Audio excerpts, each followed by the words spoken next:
thank Sheriff Stephen Williams, who's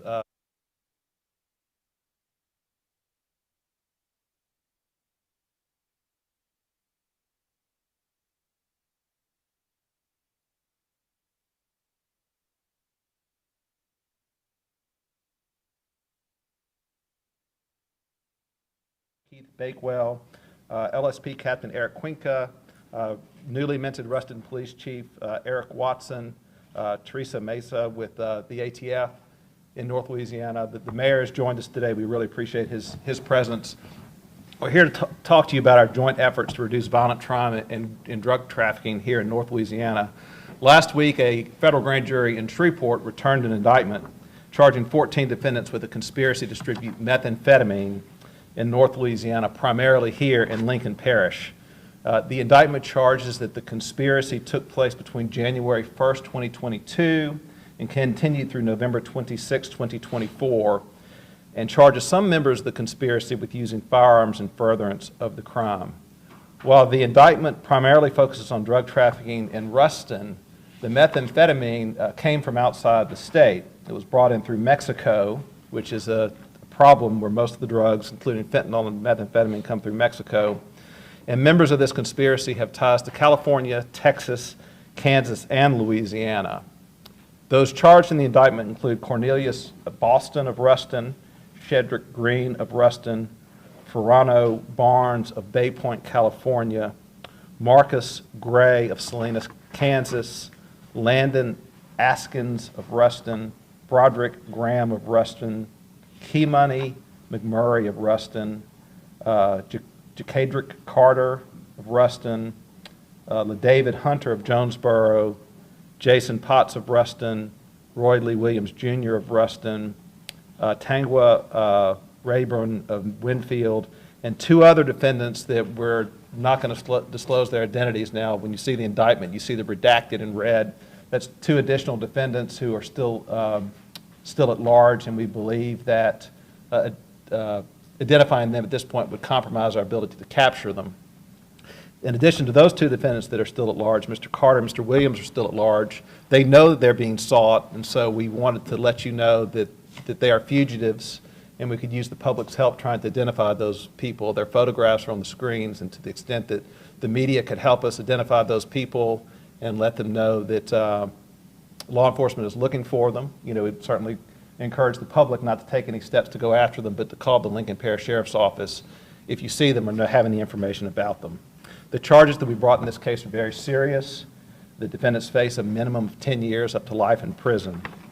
This case was brought as part of Operation Take Back America, which is a nationwide initiative that marshals the full resources of the Department of Justice and our law enforcement partners to repel the invasion of illegal immigrants, achieve the total elimination of drug cartels operating in the United States, and protect our communities from violent crime, including firearm violence and drug trafficking. You know, the most basic responsibility of government is to ensure the safety of our citizens, and as part of that effort, the DEA in Monroe, working with the Louisiana State Police, the Lincoln Parish Sheriff's Office, the Ruston Police Department, the Bureau of Alcohol, Tobacco, and Firearms, the District Attorney's Office, and other law enforcement partners continue to work together, including those on federal task forces, to reduce violent crime, including drug trafficking and firearms violations. You know, one of the most important parts of a successful strategy are the brave men and women of law enforcement. There's no harder job than being a police officer, but there's also no job that's more rewarding.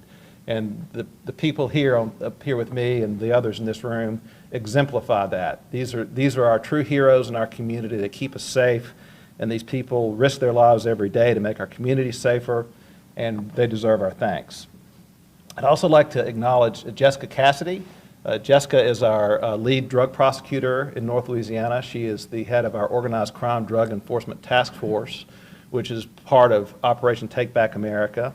She is one of our best and brightest, and she is taking leadership responsibility for the prosecution of this case. I'd like everyone to please keep in mind that this is only an indictment. An indictment is just an accusation by the government. The defendants charged in this case, all those listed here, the two others, are presumed to be innocent until we are able to prove them guilty beyond a reasonable doubt in court. Now, the sheriff and some of the other members of law enforcement have a few remarks to make, and I'll let them introduce themselves. And when they finish their remarks, we're certainly glad to take your questions, and I'm sure that anyone here that you'd like to talk to will be glad to talk to you one-on-one if you'd like that as well. But keep in mind, at this point, our remarks have to be relatively general. Our speaking from this point forward will be in the courtroom, but as the weeks unfold, we will keep you posted about additional details as they become public in court. The facts of this case will become public in the coming weeks. As I mentioned, the defendants are presumed innocent, and we're going to move forward with this prosecution. This is a major case for this area. It's a large number of very high-level drug traffickers, and we believe that it will make an impact to continue to make this community safer and flourish. So, Sheriff.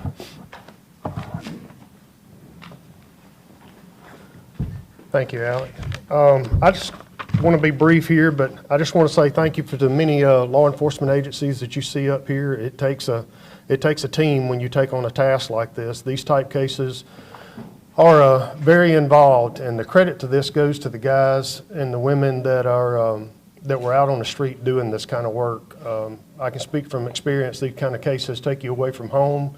You miss birthdays, nights and days, leaving town, following some of these leads, but it takes a true dedication and professional law enforcement person to do this, and we're very grateful for you. Lincoln Parish LPNet has a long-standing history of pretty much zero tolerance on the narcotics enforcement, or narcotics dealing rather. We're going to continue that fight, and we're going to keep the pressure on them. These kind of cases do make a dent, and there'll be a void here for quite some time. But again, I just want to reiterate our thanks for all the different agencies that partnered with us, supported, and took the lead at some times in this. We're very grateful. Captain, you want to say something? No, sir. Eric? No? Anybody else? All right.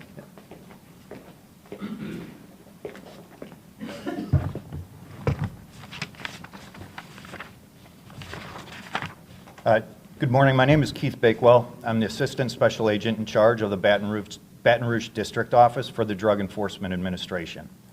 In this position, I oversee DEA offices across Louisiana, including Baton Rouge, Lafayette, Shreveport, and Monroe. As the previous gentlemen have stated, I want to thank and commend the agents, analysts, and task force officers assigned to this investigation, as well as the prosecutors, officers, and deputies who made up our investigation team. The mission of the DEA is simple: to enforce the drug laws of the United States and bring those criminals to justice. Every day, the men and women of the DEA, along with partners, focus on a four-pronged system. Our goal is to identify, investigate, disrupt, and dismantle major drug trafficking organizations. The DEA is focused on bringing down drug trafficking organizations responsible for flooding our communities with illicit drugs and bringing violence to our neighborhoods. Furthermore, nearly all methamphetamines are sold in the U.S. can be traced back to Mexico, where they are being made by Sinaloa and Jalisco cartels in gigantic labs known as super labs, which resemble pharmaceutical manufacturing plants. This investigation should send a strong and unified message that this type of criminal activity will not be tolerated in Louisiana or the United States, and those who commit these crimes will be brought to justice and held accountable for their actions. Thank you. All right, thank you. Anyone else? So, we're glad to take a few questions. As I mentioned, we're going to have to remain pretty general. If anyone has any questions, we're glad to try to answer them. Yes, sir. You spoke about how some of this is being brought into the state. Can you just speak about, is this something you all are looking for when you're investigating? Is it a possibility that there's maybe a problem as far as Louisiana-wise and Northeast Louisiana? So one of the things that we do at the U.S. Attorney's Office and with the DEA is that we concentrate on trying to find the source of supply that bring drugs into Louisiana. And for the most part, the drugs that come into Louisiana come through source cities in Texas, in Houston or Dallas, and in some cases from California. And so I think that's probably what makes us a little different than district attorney's offices, is that we try to go back and find the source of supply and trace it all the way to Mexico. And, you know, these chemicals, the DEA is manufactured by cartels. I mean, the methamphetamine is manufactured by cartels in Mexico. The chemicals come from China, you know, completely unregulated into Mexico. They're manufactured into pharmaceutical-grade methamphetamines and then come here. And also, do you believe another possibility of any other drugs could possibly, I know you all spoke about that, is the possibility that it may be other drugs involved too? Yeah, we believe there are other drugs involved in this investigation, and we hope to be able to give you more information on that in the coming weeks. Yes, ma'am. How long did the investigation take? So the investigation started in late November, is that right, of 2024? Of 2024? So, you know, that's you know, these investigations do take time. You know, we're in 2025 now, but one of the things that we try to do is we try to unravel drug trafficking organizations. And make no mistake, this is a drug trafficking organization. And so that's why the indictment goes back to 2022, because we're able to use historical analysis and law enforcement to kind of figure out how long this drug trafficking organization has been in business, and we're able to prove that it started at least in 2022. Anybody have anything else? Can you also speak on some of the means as far as the methods of maybe like how you guys were like tracking some of the things they were doing outside of just the arrests and like some of the more day-to-day operations of this group? Well, this operation used a lot of different methods, law enforcement methods, that'll come out in future weeks. There are some sophisticated law enforcement methods that were used to dismantle this organization. I encourage you to follow this will be brought in the district court in Monroe. I encourage you all to follow the goings on there. You know, as we resolve parts of this case, we'll continue to you know, provide information to the press. We really believe it's important to be transparent with the public, to know what we're doing whenever we can be, without it compromising kind of our operational work. And so, as the facts come out in the press, I mean, in the courtroom, we will pass on that information to the press. I know you said this was primarily in Lincoln Parish. Is there any connection to Washington Parish in this case at all that you could share with us? Jessica, you want to come up? No? Not at this time. Right. So, anybody have anything else? And also, he spoke about it being made in Mexico, some of the drug products. Just speak about if you all are looking at the border real tough and seeing if there's a possibility of maybe looking at a different level of stopping these drugs coming in. Well, right. You know, as you know, the Trump administration has worked very hard to begin trying to really crack down on the border, and the number of illegal crossings and the number of drugs that are coming across the border have been significantly reduced, and we hope that will constrict supply, you know, of fentanyl, methamphetamine, and cocaine, and make our communities safer. You know, the problem with these kind of lab manufactured drugs is they're very dangerous to the people that take them. So, you know, we have two problems with drug traffickers. One of them is that drug trafficking is a violent business. And anyone that says, you know, drug trafficking is a nonviolent crime, they're just mistaken, because people use violence to further their drug trafficking operation. If you have a problem, you can't call the police to help, right? So drug trafficking is a violent business. It causes violence in our communities. But just as tragically are the horrible things that happen to the people that use them. And people have become addicted to some of these chemicals, and they're some of our, you know, youngest, brightest people with the most potential, and their lives are cut short, or their lives are ruined, and they aren't able to give to society what God intended them to give. Anybody have anything else? As I said, we're glad to talk to you guys if you have some more questions. Anyone up here, this really is some of the best we have. You know, these people are dedicated public servants, men and women of law enforcement in North Louisiana. We have the best in the country right here, and I appreciate the work they do.